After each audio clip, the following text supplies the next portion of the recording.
গণতান্ত্রিক যাত্রায় নির্বাচন আয়োজন নিয়ে ইউরোপীয় ইউনিয়ন সব রকম সহায়তার আশ্বাস দিয়েছে, পাশাপাশি সংস্কারকে গুরুত্ব দিয়েছে ইইউ।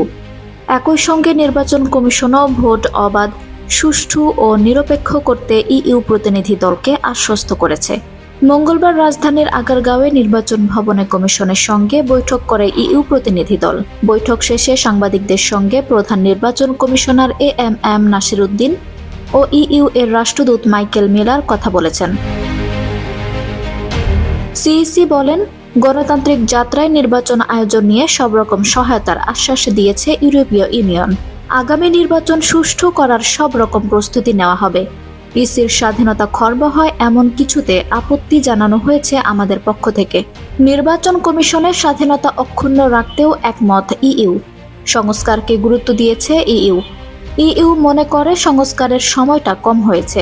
তিনি বলেন, ওনারা জানতে চেয়েছিলেন আগামী নির্বাচনের জন্য আমরা কতটুকু প্রস্তুত আছি।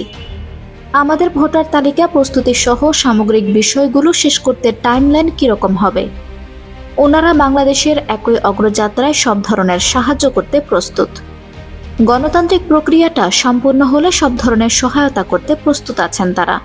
সিইসি আরও বলেন, ওনারা লোক পাঠাবেন এবং লিড অ্যাসেসমেন্ট করবেন। এরপরই বোঝা যাবে কোথায় কোথায় ওনারা সাহায্য করতে পারেন এবং পরে আমাদের জানাবেন। আগামী নির্বাচন অবাধ, সুষ্ঠু ও নিরপেক্ষ করতে আমরা তাদের আশ্বস্ত করেছি। আমরা তাদের সুষ্ঠু ভোটের বিষয়ে আশ্বস্ত করেছি। আমাদের প্রস্তুতি দেখে তারা খুশি হয়েছেন। আমাদের বিষয়টা তারা রিয়ালাইজ করতে পেরেছেন। এই সময় ইইউ রাষ্ট্রদূত মাইকেল মিলার বলেন, আগামী জাতীয় সংসদ নির্বাচন নিয়ে কথা হয়েছে। আন্তর্জাতিক মানের নির্বাচন করতে বাংলাদেশকে সহযোগিতা করবে ইইউ। আঞ্জুম হক আরবি, আমার সংবাদ।